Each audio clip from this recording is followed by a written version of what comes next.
ba BFF, nagpunta ka dyan? Ay, yes. Naku, medyo konti-konti pa yung mga tao, pero napakasaya dahil ng daming sale. Kasi before pa ng school season, kailangan mo na talagang bumili ng pagkadami-dami kasi murang-mura pa dyan sa Divisoria. Taray, eto tingnan nyo. At nandito na nga tayo sa Divisoria at handang-handa na tayo mamili ng mga school supplies. Magkano itong mga lapis nyo? 3.20. 5 piso isa. Binigyan ako ng tawad. Dapat may tasan na to. Ito yung mga notebooks naman nila. Bago po yan, 10, pero para sa'yo 90. Magkano to, ate? 100 lang po. Naka-shades ka rin! Oo, naka-shades din siya! Ito yung crayons na merong 24. Ako kasi nung nag-aaral ako ng elementary, 8 lang.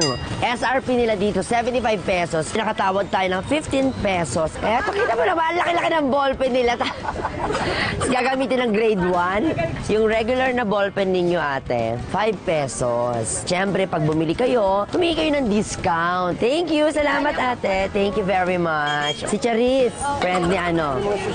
Ayun! Kano to, kuya? 150. 180 pesos. Pag malapit na yung pasukan, nagmamahal pa lalo ito kasi syempre nagkakaubusan. Mas maigi talaga na inaagahan na yung pamimili ng mga school supplies para iwas stress din sa pakikipagsiksikan. Magkano to, kuya? Duterte?